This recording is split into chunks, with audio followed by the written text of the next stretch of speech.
한국 조선업은 세계 1위를 자랑하고 있지만 잠시나마 중국의 그 자리를 빼앗겼던 적이 있었습니다.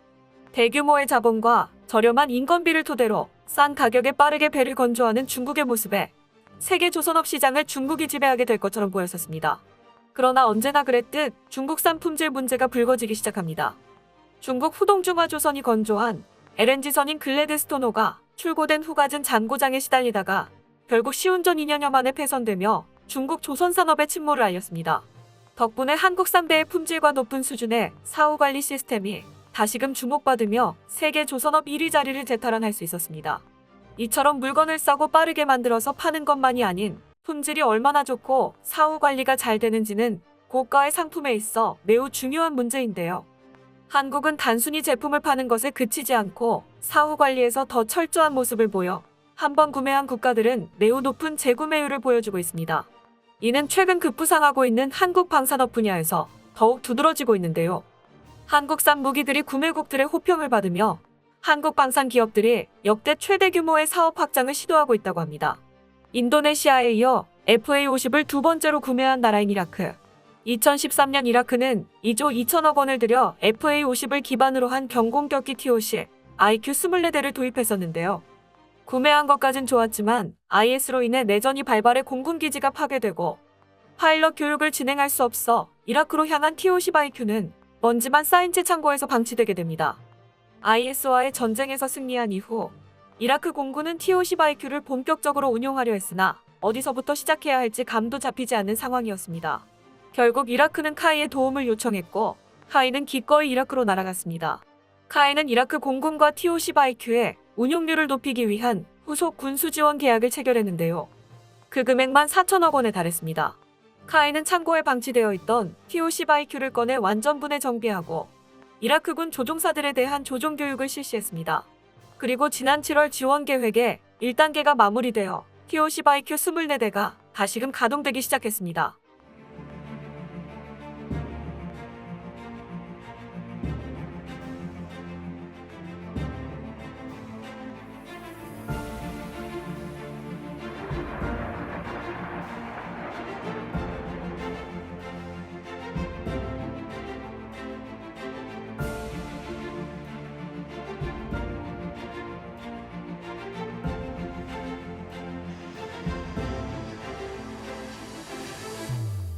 공장에서 방금 나온 것처럼 정비된 TOC IQ의 모습에 이라크군 장성들은 카이의 도움에 감사를 표했고 FA50의 추가 도입과 성능 개량 사업에 대해 의논 중이라고 합니다.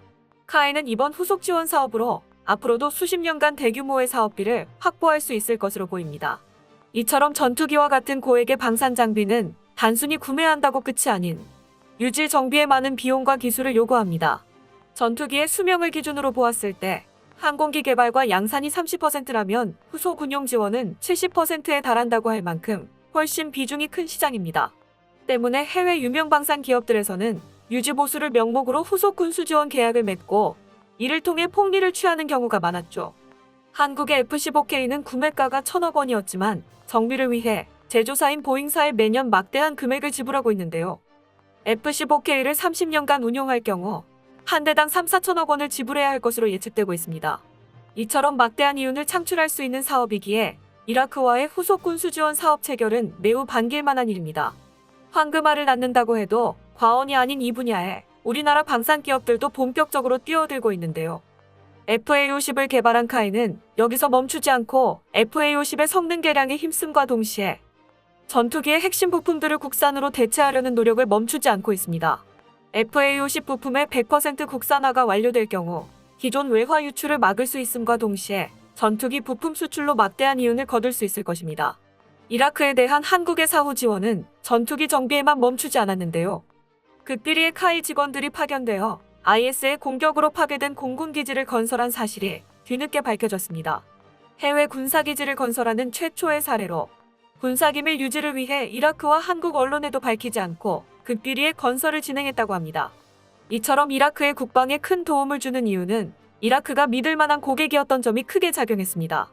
분담금 지급을 차일피일 미루고 있는 인도네시아와 달리 이라크는 내전으로 어려운 상황에서도 FA50 대금을 전액 지불했는데요. 카이 역시 계약을 충실히 이행한 이라크에게 도움의 손길을 내밀어주며 FA-50 추가 도입 계약을 따오기도 했습니다. 이처럼 방산 사업은 단순히 무기를 파는 것에서 그치지 않고 다양한 산업 분야로 확장될 수 있습니다. 방산 분야에서도 원소스 멀티유즈가 가능해지는 것이죠. 우리나라 방산 수출의 선두주자인 K9 자주포는 만족스러운 성능에 더불어 철저한 후속 지원으로 한국 방산 수출의 모범 사례로 언급되곤 하는데요. 단순히 판매에서 그치는 것이 아닌 현지 생산기지를 건설해 부품을 공급하는 것은 물론 그 나라를 기반으로 주변국들의 K9 수출을 이어나가는 행보를 보이며 빠르게 세계 자주포 시장을 공략해 나가고 있습니다. 현재 면허를 주고 생산기지를 건설하는 수출 전략에 한편에선 K9을 구매하고 생산기지를 건설한 나라에서 K9 복제품을 파는 게 아니냐는 우려도 있었습니다. 그러나 터키에서 만든 K9 파생형인 T155 프루트나가 유럽 자주포 도입 사업에 끼어들려 했지만 자격도 얻지 못한 반면에 K9 자주포는 수천 대를 계약하는 데 성공하며 어설프게 따라해봤자 결국 원본에 비할 순 없다는 것을 증명했죠. 단군 이래 최대 규모의 추출 계약을 체결한 폴란드에도 생산기지를 건설해 상당한 물량을 현재 생산할 예정인데요. 이로 인해 향후 수십 년 동안 한국이 얻게 될 이득은 가늠하기 어려울 정도입니다. 거기에 카이의 주도 아래 국제 비행학교가 폴란드에 건설될 계획입니다. 기존 유럽의 파일럿들은 미국까지 비행훈련을 받으러 가야 했지만 가까운 폴란드에 비행학교가 생기면 유럽 전체의 파일럿들이 모여들어 T-50 FA-50으로 비행훈련을 받을 예정입니다. 유럽 전체의 한국산 전투기를 원하는 잠재 고객이 무수히 많아질 예정이죠. 안현우 카이 사장은 이번 계약은 단순 판매가 아닌 공동협력의 시작이다. 폴란드와의 계약은 FA-50 1,000대 수출의 시작을 알리는 것으로 FA-50 고객은 미래 KF-21의 잠재 고객이라고 강조하기도 했습니다. 이처럼 군사무기 판매는 향후 수십 년간 이어질 대규모 사업을 보장하고 있습니다. 이를 충분히 인지하고 있는 한국 방산 기업들도 사후 지원과 현지 진출에 힘쓰고 있는데요. FA-50을 가장 적극적으로 운용 중인 필리핀 공군은 여러 번의 실전을 통해 FA-50의 성능을 체감함과 동시에 실전에서 FA-50의 한계를 파악하기도 했죠. 때문에 필리핀 공군은 카이 측의 FA-50의 추가 도입과 더불어 성능 개량 사업에 참여할 수 있도록 요청해왔습니다. KF-X 사업은 단순히 KF-21을 만들어낸 것뿐만 아닌 한국 항공기술 전체의 도약을 이루어냈습니다. 이러한 노하우와 기술들이 향후 생산돼 FA-50 블록들에 적용되어 그 성능이 향상될 예정인데요. 2021 서울 아덱스에서 공개된 바로는 카이가 FA-50의 업그레이드를 위해 KF-21의 레이더를 축소한 자체 국산 A사 레이더와 자체 중거리 공대공 미사일의 조합, 새 사격 통제 레이더, HMD 탑재, 전자전 능력 향상 등을 계획하고 있다고 합니다. 카이 관계자는 FA-50 경공격기의 항속거리 및 무장 능력을 강화하기 위한 성능 개량을 추진 중 고객 맞춤형 제안을 통해 FA-50 등 국산 항공기의 경쟁력을 강화할 계획이라고 밝혔습니다. 이러한 업그레이드를 통해 FA-50이 블록 30에 도달할 경우 4.5세대 최강이라 불리는 스웨덴의 자스 39 그리펜 전투기에 버금가는 전투 능력을 보유하게 될 것이라 예측되고 있습니다. 그리펜 전투기의 대당 가격은 700억 원에 달하지만 FA-50의 판매가는 300억 원에 그쳐 비슷한 성능에 훨씬 저렴한 가격으로 세계 각국에 어필할 수 있을 것으로 보입니다. KF-21의 성공적인 비행은 FA-50 블록 30의 모습을 미리 보여준 거나 다름없기에 필리핀을 비롯해 FA-50을 보유 운용하는 국가들이 FA-50 성능 개량 사업에 어떻게든 참여하려 하는 상황입니다. 이와 같은 열렬한 성원 속에서 한국 무기 수출이 세계 8위에 등극하여 한국 방산 전성기를 맞이하고 있는데요. 일본 요미우리 신문에서도 러시아 우크라이나 침략이 장기화하는 가운데 한국의 정부와 민간 기업이 하나로 뭉쳐 북대서양조약기구 회원국의 무기 수주에 힘을 쏟고 있다 라고 보도하며 한국과 달리 세계에서 전혀 환영받지 못하고 있는 일본 무기에 대해 푸념하기도 했습니다. 이 기사를 본 일본 네티즌들은 덮어놓고 비난하는 사람이 많았지만 한국에 훨씬 뒤처진 일본 방산의 현실을 인정하는 모습도 보여주었습니다.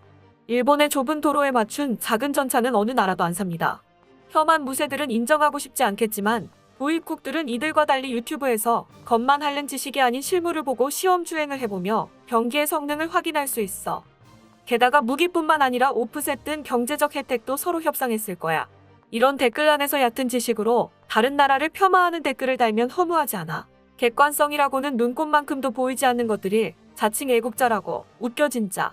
한국 무기 산업이 이제 인정하지 않으려야 않을 수 없는 수준까지 성장하게 된 것이죠. 현대전의 주력 병기인 장갑차, 전함에 이어 전투기까지 자체 생산을 코앞에 두고 있습니다. 한국이 드디어 미국, 러시아, 영국, 프랑스와 같은 1티어 방산국들과 같은 선상에 올라서게 된 것입니다. 총 한 차로 만들지 못해 남의 나라에서 빌려와야 했던 한국에 어느새 여기까지 왔습니다. 앞으로도 한국 방산에 멈추지 않을 발전을 기원합니다. 끝까지 시청해주셔서 감사합니다. 도움이 되셨다면 좋아요를, 다른 이야기도 궁금하시면 구독을 눌러주세요.